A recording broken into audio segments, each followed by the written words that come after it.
Nah, Coach, eh, kita ada buka ini nih di Q&A di story-nya DPC Patria Samarinda ya. Ada yang nanya nih, Coach. Ini pertanyaannya kayaknya nih buat Coach Rian. Olahraga atau workout apa yang cocok untuk laki-laki yang umur 18 dan bagaimana caranya agar olahraga yang kita jalankan dapat konsisten? Ini Billy yang nanya nih kayaknya, Coach. Gila, tadi kayaknya belum sampai 17 umurnya. Cocok nih soalnya. Iya sih, cocok lah. Saya 16, dia 18. Ya, beda 2 tahun aja lah. Nah, gimana tuh, Coach? Yang cocok Olahraga untuk apa yang cocok sama konsisten gimana? Cara konsisten. cocok ini sendiri pun aku masih belum paham nih cocoknya untuk dia ini apa, kesukaan dia apa, tujuan dia apa. Misalnya dia cocok ya, kata cocok nih. Misalnya aku mau naikin massa otot, tapi olahraga aku renang misalnya, itu kurang cocok tuh. Yang satunya endurance, satunya hypertrophy, beda. Nah, jadi disesuaikan sama goalnya apa. Nah, misalnya sudah ketemu, udah cocok, misalnya dengan olahraganya, misalnya mau naikin massa otot, berarti nge-gym kan. Ya. Berapa kali sih biar konsisten? Ya berapa kali kamu bisa. Misalnya kamu bisanya cuma 2 kali, ya udah 2 kali. Misalnya bisanya 3 kali, ya 3 kali. Gitu. Itu udah menjawab sih harusnya. Ya, oke. Kita ke pertanyaan selanjutnya nih ya.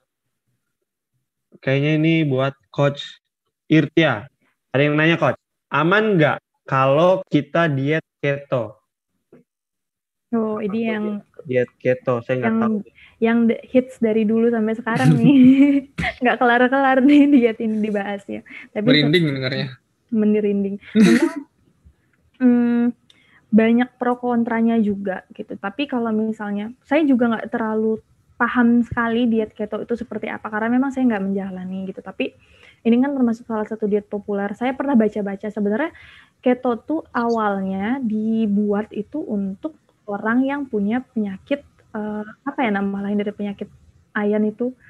Jadi awalnya itu memang spesifik untuk suatu penyakit tertentu gitu. Jadi dia buat yang belum tahu nih, keto itu adalah diet yang sangat rendah karbohidrat. Bahkan buah aja itu dibatasi jenisnya, karena memang buah itu kan termasuk dalam sumber karbohidrat kayak gitu. Jadi yang dimakan itu dominan adalah sumber protein sama lemak aja gitu. Jadi daging-dagingan gitu. Terus misalnya apa aja, tapi kalau nasi itu misalnya contoh karbohidrat kan nasi, tapi kan biasanya kita Indonesia itu identiknya sama nasi gitu kan. Kalau belum makan nasi itu belum makan gitu. Betul. Walaupun udah makan bakso 2 porsi itu belum makan kalau belum makan nasi. Nah, keto itu adalah lawannya, istilahnya mengkapitulasi nasi itu, termasuk juga misalnya kentang atau sumber karbohidrat lain, karena mereka memang membatasi untuk si asupan karbohidrat. Tapi biasanya beda-beda. Jadi keto itu alirannya macam-macam nih.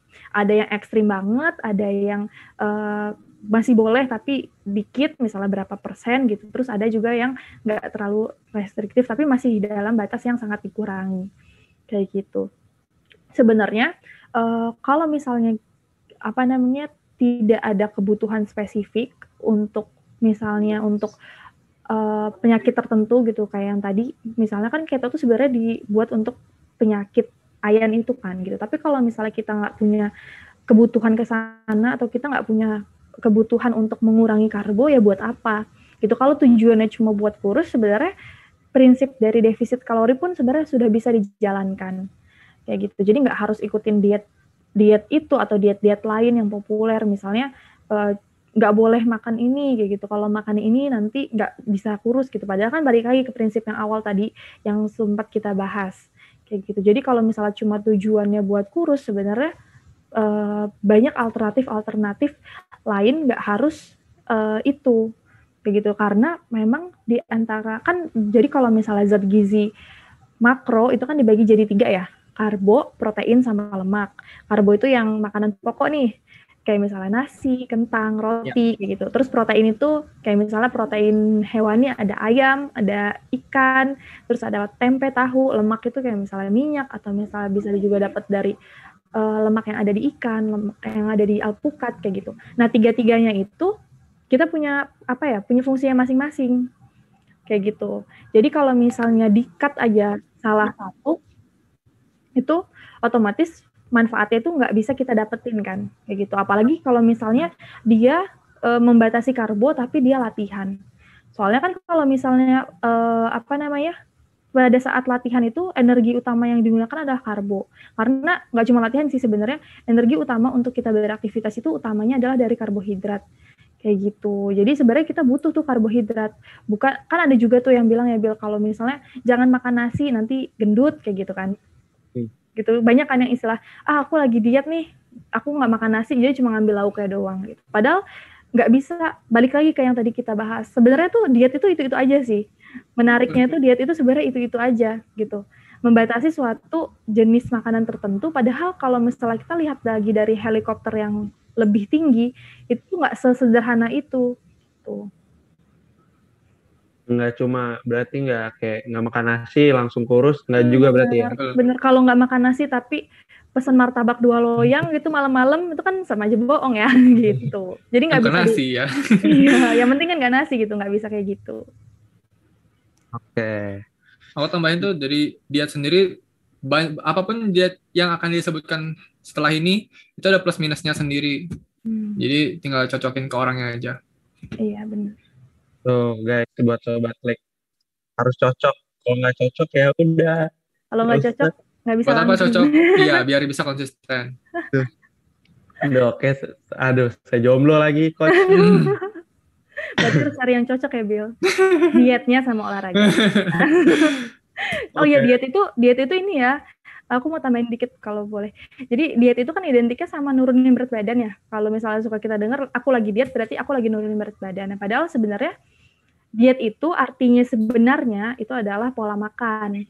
Itu jadi kalau yang dari tadi kita bahas diet itu nggak cuma sebenarnya buat nurunin berat badan doang, tapi mau itu naikin berat badan. Kan ada juga tuh kalau misalnya di rumah sakit biasanya kita tuh sebutnya misalnya diet untuk diabetes mellitus, diet untuk hipertensi, itu kan diet juga. Karena diet itu bukan identik buat nurunin doang, tapi diet itu adalah pola. Kita pun misalnya makan sehari-hari nih apa yang kita makan itu adalah sebuah pola gitu. Jadi sebenarnya kita itu dari lahir itu ya udah diet sebenarnya gitu. Jadi saya baru tahu tuh coach. Ada tuh berarti diet bikin nambah berat badan ada berarti ya? Itu diet juga sebenarnya. Gitu. Misalnya buat penyakit jantung pun disebutnya diet, Bill, yang diberikan di rumah sakit kayak gitu. Semua kita mau makannya gimana kita sebutnya diet. Iya. Kalau ada polanya, kalau sembarang makan bukan diet. Iya, karena diet itu pola. Polanya sembarangan, coach. Gimana? Pola random. Pola diet bintang. Random. Makan aja. Ini nama diet baru nih kayaknya diet diet ngawur, coach. Kita next ke pertanyaan selanjutnya nih, coach. Olahraga apa yang buat ngecilin perut buncit? Nah, tidak ada. Tidak ada. Kardio langsung gitu, coach. Langsung itu kalau coach Rian nggak ada. Nggak bisa. Ada jawabannya, tapi pasti tidak mengindahkan apa yang ingin didengar. Karena kita harus tahu gimana caranya biar dari segi olahraga ya, caranya biar pembakarannya makin banyak sehingga terjadi kalori defisit tadi. Jadi pilih olahraga yang memperbanyak pengeluaran kalori. Ya, jadi biasanya kalau orang nanya gini pasti maunya dijawab tinggal jumping jack aja, tinggal crunch aja, nanti jadi. Enggak. Jadi pilihannya lebih tepatnya kalau dari aku ya, lebih efektif kalau kita bakar gula dari angkat resistance training atau angkat beban. Dan dicampur lagi dengan kardiovaskular. Jadi otot rangkanya dapat, otot jantungnya juga dapat. Nah, walaupun aku jawab, misalnya programnya bla bla bla bla bla bla, kalau nutrisinya nggak bisa atau tidak terjadi kalori defisit, tetap aja gemuk walaupun olahraganya udah benar. Belum lagi dengan tadi tingkat stresnya beda, misalnya kurang tidur, nah itu kurang tuh pembakarannya. Karena kita tidur, itu kita juga bakar kalori. Dan buat recovery juga ya coach ya. Jadi kan pembangunan massa otot terjadi pada saat tidur, karena tidur itu adalah recovery terbaik.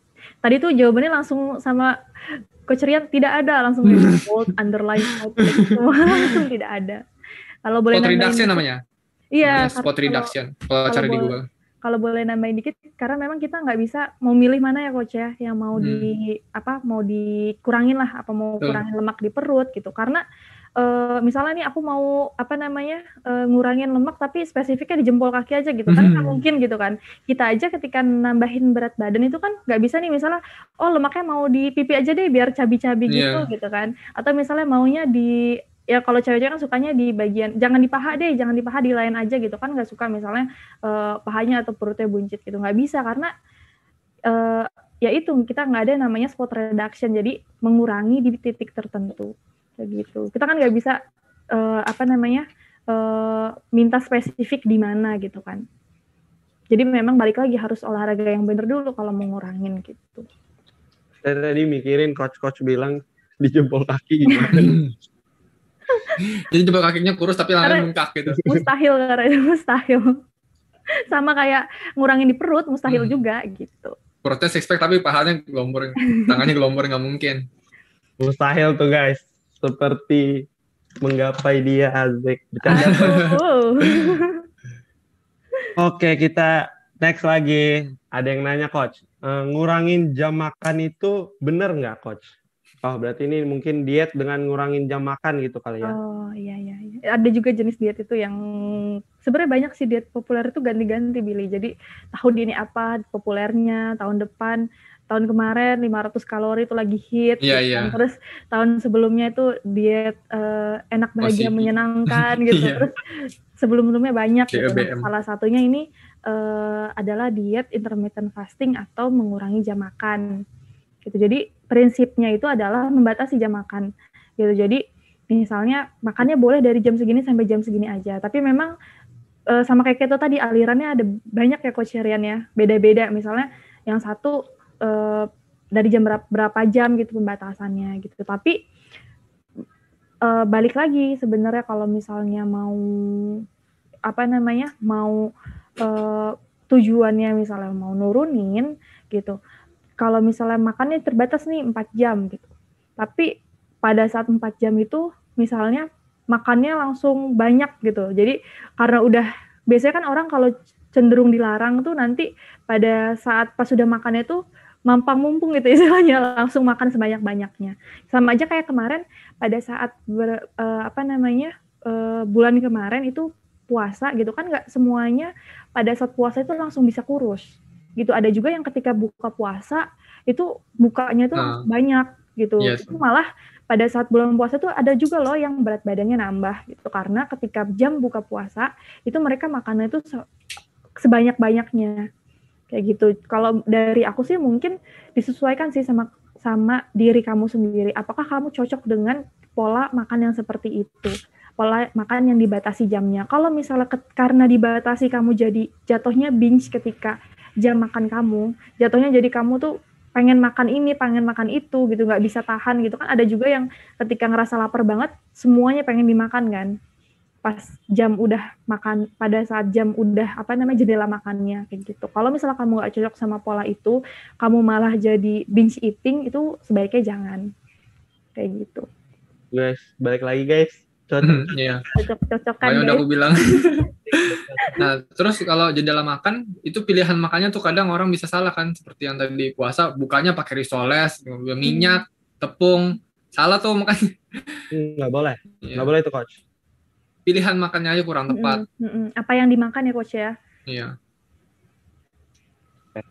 Tapi ada plusnya juga ya. Jadi walaupun ada plus minusnya, jendela makan ini kan artinya kita bisa makan porsi lebih banyak dalam satu waktu. Ada juga yang pola makannya kebalikannya, yaitu throughout the day. Jadi bahkan misalnya 5 kali atau 8 kali kecil-kecil itu juga bisa. Tapi ujungnya tetap balik ke yang aku bilang tadi. Jadi tinggal pilih yang sukanya mana. Misalnya aku suka merasa kenyang. Aku suka merasa kenyang, jadi aku makan cuma 2 kali sehari. Kalorinya masih terkontrol, itu nggak apa-apa. Misalnya aku lebih suka nggak suka merasa lapar, ya udah makanya dibagi-bagi gitu, bisa juga. Ini kalau notes-nya tanpa ada kendala ya, misalnya aku punya diabetes, aku makan langsung banyak, bahaya juga. Gula darah langsung. Iya, ya disesuaikan lagi. Iya. Oke. Kita next nih, Coach. Tips olahraga dan diet untuk mahasiswa yang super sibuk. Dong. Tuh. Pertanyaan Billy juga nih buat Coach. Bukan, Coach. Nah, ada nggak, Coach? Dari aku, bahkan 20 menit pun sehari itu masih oke kok, daripada nggak sama sekali. Pasti ada waktu, tinggal cari aja. Ngapain tuh, Coach? 20 menit, Coach? Intensitasnya pasti tinggi banget. Anggap aja misalnya 20 menit, kita cuma lakuin 5 set lah. 5 set, 5 gerakan sampai failure semua. Itu juga bisa. Atau enggak lagi kelas Zoom, angkat barbel gini, sambil gini, juga bisa, Coach? Bisa ya. Okay. Sambil treadmill ya gini. Sambil treadmill. Susah, Coach. Ntar dipanggil dosennya ngos-ngosan. Kamu habis ngapain? Nah, kalau tips diet buat mahasiswa sibuk apa, Coach? Ada nggak, Coach? Kalau misalnya buat mahasiswa sibuk itu pengalaman, memang aku ngeliat pengalaman dari aku juga dulu waktu kuliah, terus teman-temanku memang biasanya tuh kalau misalnya sebelum pandemi ya, ini sebelum pandemi, biasanya mahasiswa tuh banyak tugas sampai ada yang beda-beda sih sebenarnya. Ada yang jadi lupa makan banget, atau ada yang pelariannya ke makan. Jadi kayak misalnya dia nih sambil nugas malam-malam, itu sambil ngemil biar bisa begadang gitu. Ada juga yang sibuk aja terus sampai minum aja lupa. Itu ada temen gue tuh yang kayak gitu sampai segitunya gitu. Jadi memang tiap orang tuh beda-beda, tergantung. Sama aja kayak kita itu kan sebenarnya kayak masuknya ke stres kan, atau tekanan dari eksternal gitu. Pelarian itu bisa ada orang yang ketika stres itu jadi nggak pengen makan sama sekali, ada yang pelariannya jadi malah kemakan kayak gitu. Nah, kalau misalnya sibuknya juga salah satunya karena misalnya nggak sempet nih misalnya beli atau bikin masakan sendiri kayak gitu, terus atau misalnya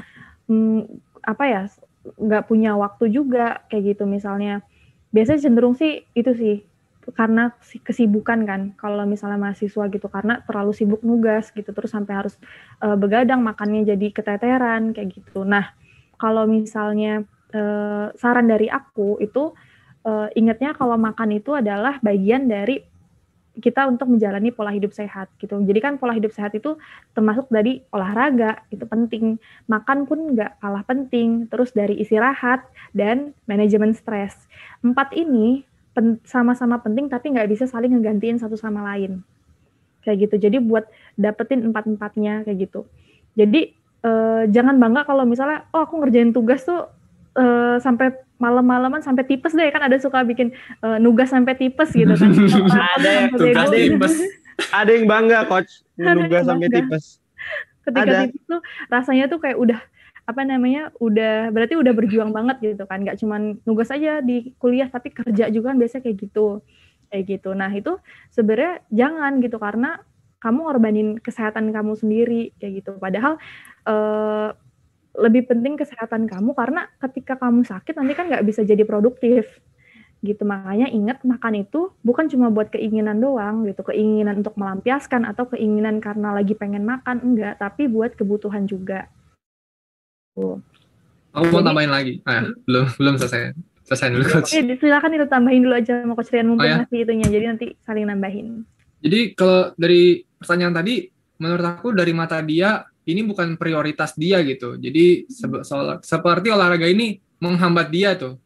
Sebenarnya kalau prioritas dia karena sibuk nugas dan segala macam, sebenarnya olahraga ini ngebantu kamu loh untuk bikin makin pintar.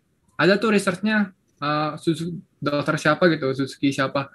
Jadi kalau kita olahraga, neuron otak kita tuh makin terhubung. Jadi artinya simpelnya olahraga tuh bikin makin pintar, makin cerdas, terus juga kita bikin badan kita darahnya ngalir kan, artinya nanti suplai ke otaknya lebih bagus lagi gitu. Jadi ini bukan menghambat kamu, tapi ini nge-support kamu. Benar. Tambahannya itu aja. Termasuk juga dari makanan gitu. Banyak banget makanan yang memang fungsinya itu untuk kognitif, kayak misalnya omega 3, kayak gitu. Terus juga untuk peningkatan konsentrasi, kayak misalnya cairan. Itu kan ada tuh iklan yang ketika dia kurang minum tuh jadi nggak fokus gitu kan. Itu kan banyak iklannya. Karena memang benar kayak gitu. Ketika cairan yang nggak cukup, kan pola makan itu kan nggak cuma makanan aja, tapi kan minuman cairan pun termasuk dalam nutrisi kan, atau zat gizi kayak gitu. Jadi biasanya tuh juga apalagi mahasiswa yang pada saat masa pandemi ini banyak pengalaman dari klien saya juga gitu kan, banyak kan di depan laptop itu lupa minum gitu, terus nugas terus kan biasanya terpapar laptop itu waktunya lebih lama gitu, abis kuliah terus langsung ngerjain tugas lagi, harus ketemu laptop lagi kan gitu, jadi lupa gerak, lupa minum, lupa makan. Nah, minum ini juga penting kayak gitu. Jadi kalau bisa usahain ketika misalnya nanti udah mulai kelas online-nya gitu, siapin minum. Jadi harus cukup minumnya tuh minimal 8 gelas sehari gitu, dan disesuaikan juga dengan kebutuhan masing-masing gitu, bisa lebih sebenarnya gitu, tapi minimal 8 gelas. Gitu. Karena nanti cairan juga kaitannya sama imunitas. Panjang banget ya kalau bahas tentang cairan, itu baru dari cairan doang, belum dari zat gizi yang lain kayak gitu. Oke. Nah, next lagi nih coach. Nih, mau diet tapi makannya bisa tetap enak, gimana caranya coach? Soalnya kan kebanyakan mikirnya kalau mau diet pasti kayak menderita gitu. Iya bener. Kayaknya Ada identik. Gimana diet tuh, diet itu nggak boleh pakai garam ya. Diet yang di sini kita lagi ngomongin diet yang buat ngurusin ya berarti ya.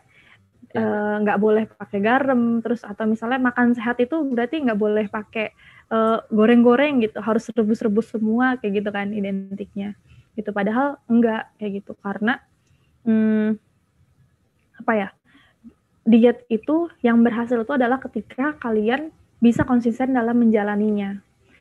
Gitu, sama kayak olahraga gitu. Apa yang bisa kalian konsisten dalam menjalaninya itu adalah yang bisa dikatakan berhasil gitu. Kalau misalnya dietnya sifatnya menyiksa seperti itu nggak akan sustainable, nggak akan jangka panjang buat dijalaninnya. Gitu, sama aja kayak case-nya nih diet-diet ekstrim gitu. Pasti ada kan diet-diet yang misalnya cuman bolehnya minum air putih aja dalam sehari, atau misalnya makan apel aja kan suka ada tuh, ngikutin misalnya artis dari negara mana gitu kan, ada yang waktu itu sempat tren misalnya cuma makan apel aja gitu. Itu pasti bertahannya sehari, 2 hari, paling lama seminggu, akan bertahan lama karena nggak bisa konsisten kalau diet yang terlalu ekstrim seperti itu. Kayak gitu. Mungkin dari Coach Rian ada yang mau tambahin? Oke. Gimana caranya biar makan enak tapi biar caranya biar bisa tetap sukses, enak. Ya, biar bisa makan enak, yaitu makan enaknya mungkin porsinya disedikitin. Misalnya kamu suka makan es krim nih, jangan beli yang 1 ember, beli yang 1 aja gitu. Nah, terus kita ada, kalau coaching sama aku pasti aku bilangnya namanya substitusi. Jadi misalnya kamu makan es krim nih, itu kan gula dari situ udah jadi karbo. Berarti kamu harus kurangin nasinya untuk gantiin makan yang es krim kamu makan itu. Nggak boleh makan nasi sama es krim. Jadi udah karbo kalau masih cukup sih makronya masih oke. Tapi kalau kebutuhannya udah melebihi ya jangan. Jadi caranya gimana? Ya bisa makan enak tiap hari, tapi mungkin porsinya aja diatur. Iya. Terus juga kalau mau boleh nambahin dikit, itu ada juga nih klienku yang nanyain kayak gini kemarin, beberapa bulan yang lalu gitu. Aku sukanya boba Kak gitu. Boleh nggak sih, aku kan lagi diet nih, dia lagi ngejar kelasnya kan. Boleh nggak aku masih makan boba? Kata aku boleh, tapi diatur lagi. Jadi misalnya biasanya kamu biasa makan tuh 2 hari sekali gitu beli boba, itu coba dibatasin deh, misalnya minggu sekali aja, terus porsinya juga jangan banyak-banyak kayak gitu. Terus biasanya aku biar gampang prinsipnya itu 80-20, jadi 80% kebutuhan kamu gitu, 20% itu keinginan kamu gitu. Jadi ingat, makan itu lebih dominan adalah untuk kebutuhan dibanding untuk keinginan aja. Tuh guys, dengerin guys. Jadi jangan bobanya 80% ya. Iya. Kebalik. Boba 80%. Oke. Coba. Ini ada yang nanya coach. Apakah sehat itu bergantung pada kemakmuran tubuh? Kemakmurannya tanda Kemakmuran. petik. Kemakmuran tubuh. Ini banyak maknanya nih ya kayaknya sampai Coach Rian garuk-garuk nih. Kemakmuran dompet kali. Kemakmuran dompet. Jadi makin subur tuh berarti sehat gitu atau gimana ya maksudnya? Nah, saya kurang tahu juga ini coach. Atau mungkin ini kali maksudnya coach identiknya kayak kalau misalnya makmur atau subur tuh badannya berarti bahagia gitu kali ya. Kan ada yang suka bilang kayak gitu mungkin ya. Jadi identiknya mungkin kayak gitu tuh, kali. Makin subur tuh bukan makin sehat sih, makin bahagia kalau saya sih biasanya dengernya. Kayak mungkin gitu. Pertanyaannya bisa nggak sehat tapi gemuk kali ya? Oh ini banyak nih ininya ya apa namanya alternatif Malah kita jadi ini ya. Kita jadi kayak menerawang pertanyaannya si X ini. Ya mungkin tadi yang coach Rian bilang mungkin apa tadi coach? Mungkin maksudnya bisa nggak kalau kita gemuk tapi sehat? Ya. Kalau jawaban dari aku sebenarnya ini bukan ranah aku sih, tapi dari mata aku ya kalau kita makin gemuk ya peluang sehatnya makin berkurang lah. Misalnya aja penyumbatan pembuluh darah kan dari mana? Dari lemak yang numpuk di saluran pendarah kan. Ya udah itu mungkin jadi pembelaan diri tapi itu kebenarannya sih mau gimana. Aku kayaknya ngerti deh yang ditanyain, mungkin identiknya berarti bisa juga dia mengidentikan berarti kalau sehat tuh harus kurus gitu, padahal juga enggak gitu. Jadi kayak kurusan juga nggak bisa tuh, nggak bagus. Iya, jadi kalau misalnya di di secara body mass index atau indeks massa tubuh itu sebenarnya ada range-nya normalnya gitu. Jadi sehat itu nggak kurus banget atau gemuk banget, tapi kita tuh punya range normalnya yang harus bagusnya tuh dicapai. Jadi nanti teman-teman yang di rumah nih boleh ngecek ada namanya indeks massa tubuh, itu range normalnya 18,5 sampai 24,9 acuan dari Kemenkes. Sebenarnya banyak, ada WHO, ada banyak acuannya, cuman sekitar segitu gitu. Jadi kategorinya itu ada mulai dari underweight, normal, overweight, sama obese. Yang bagus itu kita ada di range normal. Gitu, kita ada di range yang di normal. Kurus pun nggak bagus karena ada konsekuensinya. Terlalu gemuk pun ada konsekuensinya masing-masing. Gitu. Jadi dicek nih bener nggak sih? Biasanya di atas usia 18 baru bisa cek nih, Billy. Kalau di bawah 18 itu rumusnya beda lagi gitu. Tapi kalau secara umum itu nanti ada rumusnya juga, bisa dicek itu berat badan dibagi tinggi badan kuadrat. Boleh di searching aja itu. Jadi nggak identik kalau sehat itu kurus atau sehat itu gemuk, enggak. Tapi sehat itu adalah yang ada di range itu sebenarnya. Terlalu kurus pun ada konsekuensinya sendiri kayak gitu. Boleh tambahin konsekuensinya apa? Boleh. Kalau misalnya kurus tuh, banyak kan orang nggak tahu.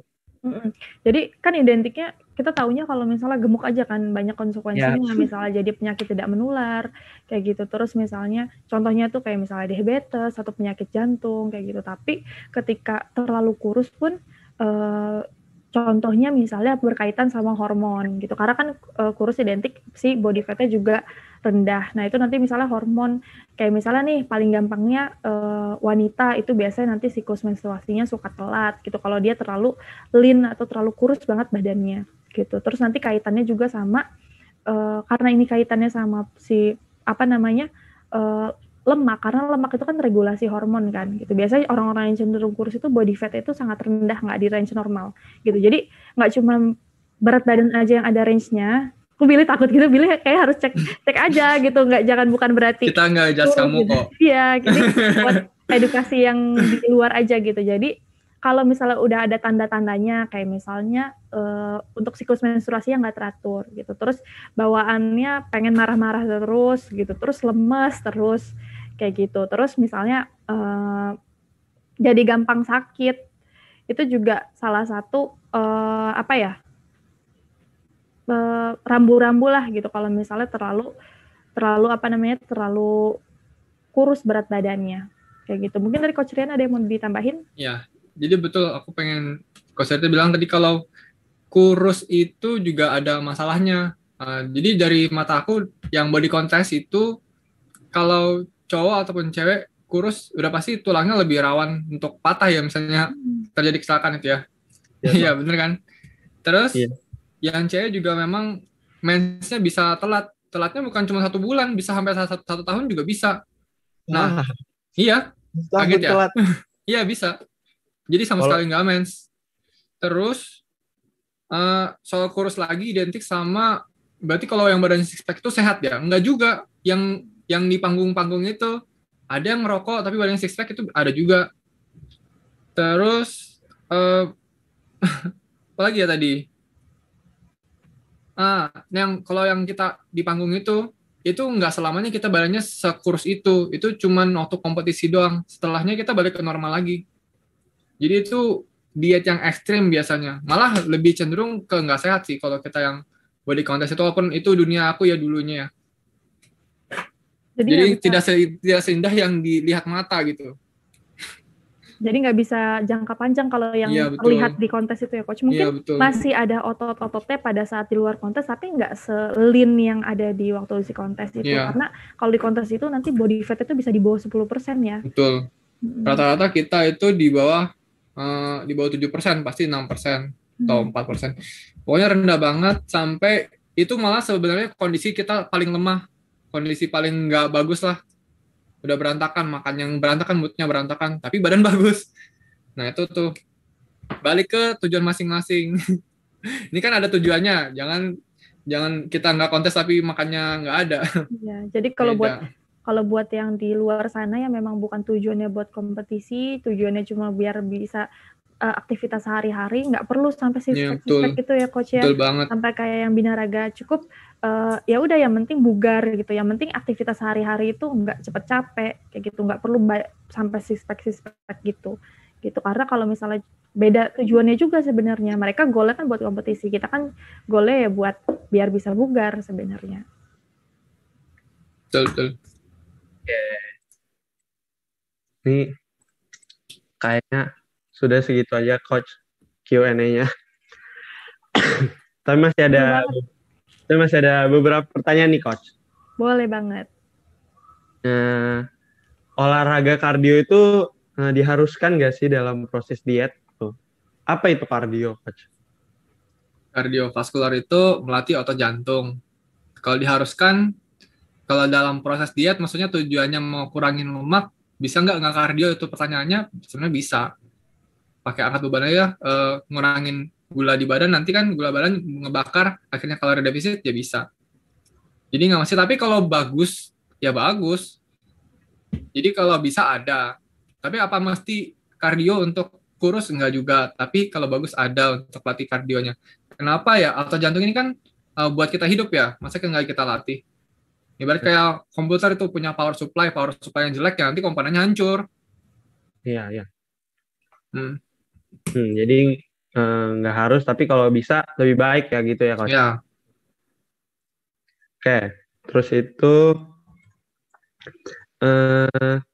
suplemen itu perlu nggak coach?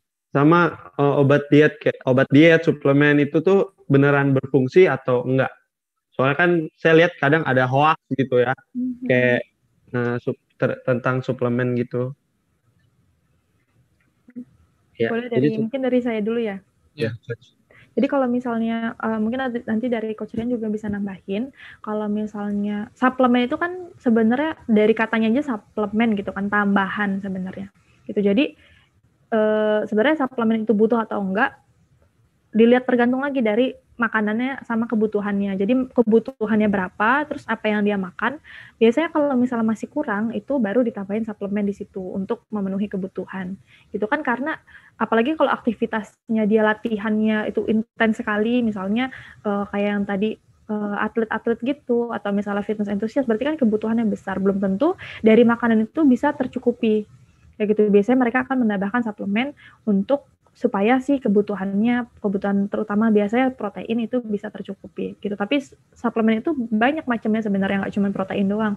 Ada suplemen karbohidrat, ada suplemen kreatin, terus ada juga misalnya yang disebut sebagai fat burner. Nah, efektif atau enggaknya itu balik lagi ini suplemen apa kayak gitu. Apakah terus tujuannya tuh biasanya kalau misalnya suplemen whey itu kan untuk mencukupi kebutuhan protein supaya si asupan proteinnya itu cukup gitu untuk mendukung supaya nanti peningkatan massa otot. Kalau misalnya suplemen-suplemen lain yang banyak menjanjikan hasil-hasil yang instan kayak misalnya kalau minum ini 10 kilo turun dalam seminggu kayak gitu. Kan suka banyak tuh di iklan-iklan Instagram gitu atau misalnya di TikTok kayak gitu kan. Nah, kalau suplemen peninggi badan. Iya, suplemen peninggi badan kayak gitu. Peningginya Kak. Pembesarnya kayak. Ya. Pembesar ini badan. Oh iya, membesar otot maksudnya mungkin ya. Pintar Bill. Di Instagram kayak gitu. Tapi kalau hasilnya instan kayak gitu, baiknya tuh jangan dipercaya gitu karena nggak ada sebenarnya hasil yang instan. Kita butuh proses kayak gitu. Kayak tadi yang dibilang sama Coach Rian, dia naikin 10 kilo tapi masa mau nurunin dalam misalnya 1 bulan gitu kan. Naikinnya aja butuh proses gitu, nurunin juga butuh proses. Kayak gitu. Jadi kalau hasil yang instan-instan itu bagusnya jangan dipercaya gitu. Apalagi misalnya suplemen-suplemen lain yang ngejanjiin yang muluk-muluk itu kalau bisa sih jangan dipercaya. Kayak gitu. Karena buat nurunin berat badan itu ada range normalnya, ada range amannya lah istilahnya. Terlalu ekstrim pun nggak bagus gitu. Jadi kalau misalnya di aku nurunin itu bagusnya itu 2-4 kilo dalam sebulan. Bagusnya gitu. Tapi kalau misalnya terlalu ekstrim, misal 20 atau 50 kilo, itu biasanya ketika gampang turunnya, nanti gampang juga naiknya. Ada namanya istilahnya diet, efek yoyo. Gitu. Jadi ada kan beberapa orang misalnya tiba-tiba diet ekstrim nih, turun sih 10 kilo, tapi pas dia udah berhenti, naiknya lagi 10 kilo atau bisa lebih misalnya sampai 15. Kayak gitu. Karena yang instan itu memang nggak bagus gitu dan tidak sustainable. Kayak gitu. Jadi suplemen itu pilih-pilih juga sesuai sama kebutuhan. Tapi ingat suplemen itu bukan utamanya, tapi adalah sebuah tambahan gitu. Jadi utamanya tetap makanan yang kita makan sehari-hari. Aku mau tanya ke Coach Erti mumpung lagi sini kan. Misalnya berarti itu untuk nambah kebutuhan ini. Misalnya ada orang yang kebutuhan proteinnya 100, proteinnya 100, bisa nggak dia memenuhi kebutuhannya dari whey protein aja? Dari whey, misalnya 100-100-nya dari whey gitu? Iya, betul. Bisa aja sih memungkinkan sih menurut aku. Tapi kalau misalnya kita makan makanan yang whole meal gitu sebutnya atau less processed food, itu kan nggak cuma dapat protein doang kan? Kayak misalnya ayam nih, sebenarnya ayam itu kan nggak cuma protein doang. Betul. Atau ikannya nggak cuma protein doang, ada omega 3-nya, ada vitamin misalnya yang lain gitu, ada lemak juga yang bagus kayak omega 3 itu gitu. Jadi kita nggak cuma dapat itu, karena yang kita butuhin itu nggak cuma protein doang, tapi yang kita butuhin itu ada karbo, ada lemak, ada misalnya juga protein, itu baru di zat gizi makro aja. Nah, kita itu punya sebenarnya selain kebutuhan zat gizi makro, kita ada yang namanya kebutuhan zat gizi mikro. Itu dari vitamin sama mineral. Kayak gitu. Makanya biasanya vitamin mineral itu kan banyak banget ya macamnya. Ada vitamin A, coba sebutin A, B, C, D, ya bener, K gitu kan. Terus mineral ada yang kalium, natrium, kalsium, terus zat besi, terus mangan, apa aja gitu. Sampai kalau di list itu sampai kecil-kecil tuh tulisannya di tabel zat gizi mikro itu gitu. Makanya biasanya saya nyaranin ketika dia menjalani penurunan berat badan itu biasanya jangan makan salah satu jenis makanan aja atau misalnya whey protein aja atau misalnya ayam aja atau apel aja gitu, karena kamu punya kebutuhan itu nggak cuman salah satu zat gizi aja, tapi zat gizi mikro pun harus kita penuhin gitu, karena kita tuh punya kebutuhan sehari-hari yang harus dipenuhi, kayak misalnya zat besi itu harus dipenuhi berapa, kalsium itu harus berapa. Kalau misalnya cuma makannya misalnya kita tahu misalnya telur itu bagus gitu, telur itu juga salah satu sumber protein yang mudah dicerna gitu. Tapi kalau cuma makannya telur doang dalam sehari, kita nggak bisa dapat vitamin atau zat gizi yang nggak ada di telur. Kayak gitu. Jadi kalau misalnya kita cuma makan telur doang, ya udah kita dapatnya zat gizi yang ada di telur doang. Kita nggak bisa misalnya dapat vitamin C gitu atau vitamin atau mineral yang lain yang ada di telur. Makanya bagusnya itu makan itu beragam gitu. Jadi apa yang kita makan itu kalau bisa seling-seling, misalnya hari ini makannya bayam gitu, besok makannya kangkung, terus hari ini makannya ayam, besok makannya misalnya tempe gitu, jadi harus ganti-ganti kayak gitu. boleh tambahin nggak, Coach? Jadi, Boleh banget, Coach. kenapa harus selang-seling ini ya? Jadi yang aku tahu, Coach, ya kita boleh benerin kalau salah. Jadi kita punya, misalnya kita makan ayam nih, ayam terus. Nanti kita bisa alergi makanan dan penyerapannya juga bisa berkurang. Bener nggak itu, Coach? Iya, juga bisa kayak gitu ya, Coach ya. Kalau misalnya makannya itu aja gitu. Nah, bisa, Coach. Makan kaget kan? Saya makan nasi terus sih, saya nggak alergi. Pinter juga dibilang. Saya nafas oksigen mulu, tapi nggak alergi oksigen. Aduh. Oke. Nah, Coach, kira-kira berat badan ideal tuh berapa, Coach? Kalau berat badan ideal itu sesuai sama apa ya? Tadi sih yang indeks massa tubuh gitu. Jadi sesuai sama tinggi badan kamu juga. Jadi tiap kan dia tuh dalam range kan body mass index itu. Nanti bisa dikalkulasiin bisa dalam berat badan yang berapa sampai berapa. Kayak gitu. Jadi nggak spesifik. Misalkan ada juga yang pengen di tengah-tengah tuh angkanya gitu. Ada juga sih rumusnya buat berat badan ideal, tapi selama ada di range normal, menurut aku di kategori yang normal itu ya nggak apa-apa. Kayak gitu. Terus sebenarnya kalau dibilang berat badan ideal itu agak ini sih ya, Coach Rian ya. Misalnya nih berat badannya benernya 55, tapi kalau lemaknya itu lebih dari range normal, itu nggak bisa dikatakan juga ideal sebenarnya. Jadi kalau misalnya nih kita lihat balik, misalnya orang mau nurunin atau naikin berat badan gitu. Kan berat badan itu adalah sebuah angka ya. Berat badan itu adalah sebuah angka yang ada di timbangan gitu. Tapi kalau kita lihat lagi, balik lagi ke badan kita sendiri di selain dari berat itu, sebenarnya isinya kan ada banyak ya, ada otak, ada otot, ada lemak, ada juga air gitu, karena tubuh kita 70% air, ada juga apalagi Bill, ada jantung, ada tulang gitu kan. Ketika kita mau nurunin, yang berat apa Bill? Dosa ya? Yang berat dosa. Ketika kita mau nurunin atau naikin berat badan, sebenarnya apa sih yang mau kita turunin? Apakah kita mau nurunin berat otak kita gitu? Nggak mungkin kan? Atau kita mau nurunin misalnya tulang kita nih, disetengahin aja beratnya biar beratnya berkurang gitu. Kan nggak bisa. Ya gitu, pasti yang bisa itu antara air, lemak, sama otot. Gitu. Kalau misalnya yang dikurangin itu otot, itu nanti performanya juga bisa berkurang gitu. Terus untuk aktivitas sehari-hari juga jadi nggak bugar kayak gitu. Kalau misalnya kita ngurangin air ini gampang berkurangnya sih, tapi gampang juga naiknya gitu. Jadi kalau misalnya case-nya nih kan suka ada tuh yang biar kurus tuh lari siang-siang pakai jas hujan padahal nggak hujan gitu kan. Minum lagi, nambah lagi. Namanya lari pocong tuh. Bisa tuh berkurang tuh 1,5 kilo dalam setengah jam. Tapi ketika dia minum itu nambah lagi beratnya karena yang berkurang tuh cuma air gitu. Jadi nggak mungkin nih bisa otot nggak bisa, lemak nggak bisa. Berarti yang otot nggak bisa, air nggak bisa. Berarti yang bisa itu adalah lemak yang bisa kita turunin. Karena ketika nurunin lemak itu performa kita juga akan bisa meningkat gitu. Nah tapi lemak ini juga ada range normalnya. Sama kayak berat badan, nggak bisa terlalu kurang kayak yang tadi Coach Rian bilang. Kalau di bawah 7% itu bawaannya itu pengen marah-marah ya, ngelempar apa aja gitu. Berlebihan juga nggak bagus gitu. Jadi ada range normalnya.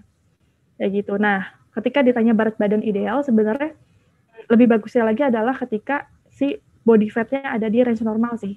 Gitu. Jadi percuma berat badannya misalnya sama-sama nih 50 kilo, tapi kalau yang satunya body fat itu di range berlebih, tapi yang satu di range normal, itu sebenarnya lebih sehat yang di range normal, walaupun berat badannya sama. Kayak gitu. Nah, untuk range normal sendiri, boleh Coach jawabin. Kalau aku jawab yang cowok ya nanti. Coach jawab yang cewek. Kalau cowok, lemak normalnya ya di sekitar 8-12 itu normal. Sampai 15 juga masih normal sih. 15 aja gitu kan? Oh, 15%. 15% dari total berat badan. Kalau cewek itu di bawah 30 itu sekitar berapa ya spesifiknya Coach Rian? Di atas 20 masih 20. Normal. Di atas 20. Pokoknya di bawah 30 kalau aku pegang. Kayak gitu.